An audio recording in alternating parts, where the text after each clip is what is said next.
సరే, ముందు కాఫీ సంగతి చూస్తాను, తర్వాత వాళ్ళ సంగతి చూస్తాను. యోగి యోగి ఏ? ఇదిగో వస్తున్నా. యోగి నటుల జీవితం కష్టంగా ఉంటుందని విన్నాను, ఇప్పుడే తిన్నగా చూస్తున్నాను. ఏంటండి? ఇదిగోండి. యోగి, ఒక బ్యాడ్ న్యూస్. ఏంటి మేడం, మీ లవర్ మిమ్మల్ని మోసం చేశాడా? రెడీ కాలేదు, సో ఈ రాత్రికి నేను ఇక్కడే స్టే చేయొచ్చా?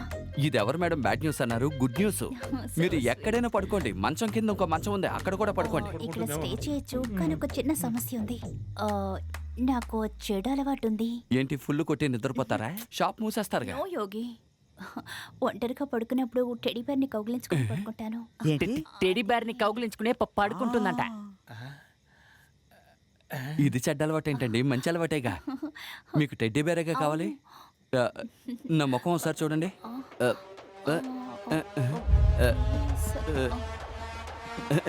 ఏ గాడ్జెట్, నా సమస్య తీరిపోయింది. ఏంటి? మీరు వచ్చి నా టెడ్డీ బేర్లానే ఉన్నారు. ఇఫ్ యు డోంట్ మైండ్, నేను మిమ్మల్ని కౌగిలించుకొని పడుకోవచ్చా? ఏంటి మేడం మా ప్రశ్న? ఉండండి, తలిపేసి వస్తాను, ఉండండి. ఓకే మామా ఇదిగో విసిరి.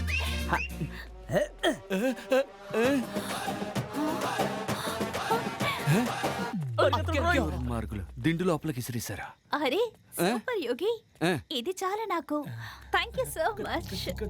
అనుకున్నాను, అదృష్టం వచ్చి ముందుకు లాగుతుంటే దురదృష్టం వచ్చి వెనక లాగిందట. ఏమైంది? దోవలు తెగ కుడుతున్నాయి. ఆ, వేరే రూమ్ కి వెళదామా? ఇంకో రూమ్ కా? అవును.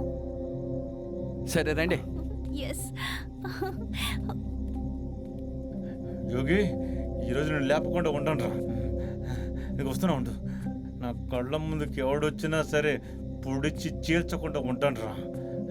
ఎన్ని రోజులైనా పర్వాలేదురా, 1 సంవత్సరం అయినా పర్వాలేదురా, ముందు వెనక చీల్చకుండా వదిలిపెట్టాను రా.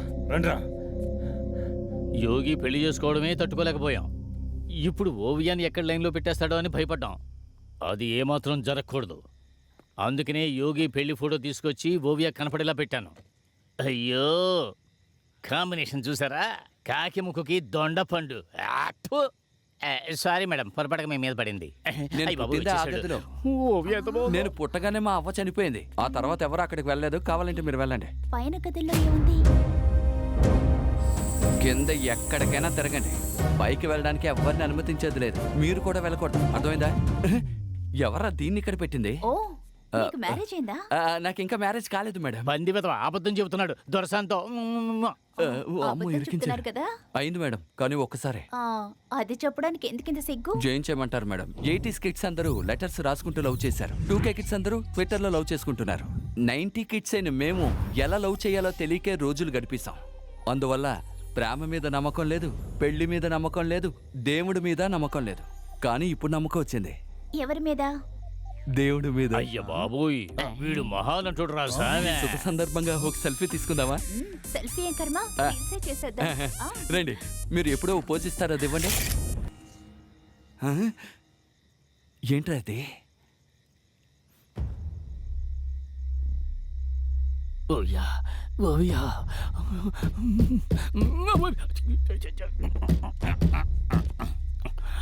ముద్దు కూడా పెట్టుకోనట్లేదు. ఎవరు మీరు? మీరు? నేను దావు కాదు, మా అమ్మ. రండి రండి. అవును,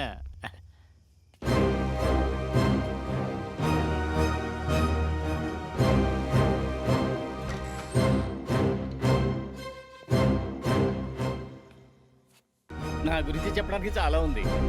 ఈ ఇంటి నేనే చూసుకుంటూ ఉంటాను. ఇంతకు ముందు ఈ ఇల్లు మా నాన్నగారిదే. నేను అమెరికా, జపాన్, ఫ్రాన్స్ అవన్నీ కూడా తిరిగి రిటర్న్ అయ్యి వచ్చేసాను. ఎక్కడ నాకు పని దొరకలేదు. అందుకని ఆఖరికి సింపుల్ గా ఆస్ట్రేలియాలో సెటిల్ అయిపోయాను. అక్కడ చూసారంటే ఆండ్రియా, మాండ్రియా, శాండ్రియా అని గర్ల్ ఫ్రెండ్స్ ఉండేవారు నాకు. ఎక్కడికి వెళ్ళిపోయింది ఇంతకీ? నేనెక్కడున్నాను? ఓవియా వచ్చింది, నడుం టచ్ చేశాను. నడు కనబడలేదు. వెంకట్ని అడిగి చూద్దాం, నడు ఎక్కడ? మామ నక్కని తొక్కొచ్చారా? ముట్టుకుని చూశాను రా, కానీ నడువే లేదు. నడువే లేదురా. నా లవర్ ఓవియా నడుం గురించి ఈ లోకం మొత్తానికి తెలుసు. 0 సైజ్ అని నువ్వు నాకు చెప్పలేంది. చెప్పేది వినరా. ఇలా చూడు మామ, నువ్వు ముట్టుకుని ఆడుకోవడం మేము చూసాం. ఎదవ యాక్టింగ్ చేయకే. రేయ్ తాకాన్రా ఏ? కానీ ఉన్నట్టే ఉంది లేదురా ఏ ఎండిపోయిన టెంకాయ మొహమా ఏది పడితే అది వాక్రా తాగానే షాక్ కొట్టిందిరా నా లవర్ని తలుచుకుంటేనే షాక్ కొడుతుంది తాకితే షాక్ కొట్టదా ఇప్పుడు చూడు నేను వెళ్ళి ఏం చేస్తాను డార్లింగ్ ఏయ్, ఏమయ్యా నువ్వు నడువుని గిలుతావు మేము మాత్రం నోట్లో వేలెట్టుకోవాలా ఏంటి, చంపాలా ఎందుకు నిన్నేరా చంపాలి పద నడు ఆ. వెళ్ళండి రా వెళ్ళండి నేను ఎంత చెప్పినా వినకుండా బిల్ల వెంకట్ ఇద్దరు ఓవియాని ఎత్తుకురావడానికి వెళ్ళారు ఆ, ప్రతి ఫోటోలోనూ మీ నాన్నగారు నవ్వుతూనే ఉన్నారే ఎప్పుడు జాలీగానే ఉండేవారా తండ్రి వాడు చావుకెళ్ళి కూడా చక్కగా నవ్వుతూ ఉంటాడు. అలాంటి సైకో సైంటిస్ట్ వాడు. అయితే ఆనందరూ positive సైంటిస్ట్ ఏం అంటారు. లేదా? పాజిటివ్ ఏం లేదు, మొత్తం నెగిటివ్. ఓ ప్రయోగాలు చేస్తానంటే పైకి వెళ్ళి ఏవో ఒకటి గెలుకుతూ ఉంటాడు. ఏం చేస్తున్నాడా అని చూడడానికి వెళ్తే దేనికి పనికిరా నువ్వు మాత్రం నా మొహన పడేశాడు. అందుకే ఇలా తయారై పిచ్చి సన్నాసు.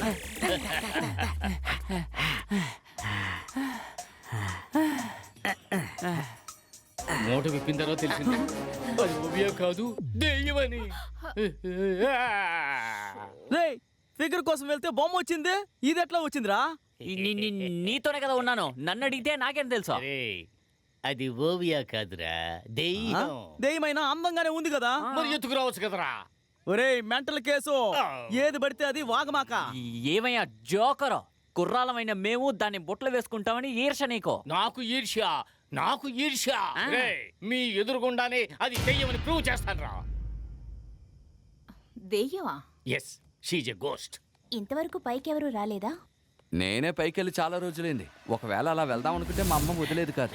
అయినా వినిపించుకోకుండా రిస్క్ చేసి ఒకసారి నేను పైకి వెళ్ళాను. ఎంత కామెడీ చేసినా నవ్వేరానంటే నిజమే రోయ్, మాత్రం ఇది చెప్పు. దెయ్యమే. ఆ సోఫాలో కూర్చుని ఏడుస్తూ ఉండేవాడు. పదరా పారిపోదాం నేను ఎంత కామెడీ చేసినా ఎవరు నవ్వేవారు కాదు. మా నాన్న టాబ్లెట్ పవరు అలాంటిది.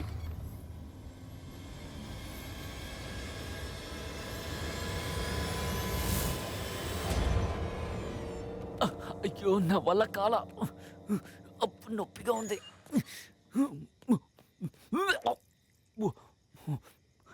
ఏంటి మామోడు దెయ్యంతో డేటింగ్ చేస్తున్నాడు రేయ్, నేను అప్పుడే చెప్పాను కదరా మీరే వినలేదు మామ మనం ఇక్కడ ఉంటే ఖచ్చితంగా చచ్చిపోతాం. పోదామమ్మా ఇక్కడి నుంచి మనం వెళ్ళిపోదాం. పదండ్రా మామా యోగి రే ఆడి సంగతి మనకు వద్దురా పదండి మామా చూడు మామా మనం ఎంత క్లోజ్ గా ఉండేవాళ్ళం ఇప్పుడు ఇలా వదిలేయడం న్యాయం అంటావా యోగి ఇప్పుడు మాకు శత్రువైనా ఒకప్పుడు మాకు మిత్రుడే కదా అందుకే ఓవియా దెయ్యం దగ్గర నుంచి యోగిని కాపాడాలి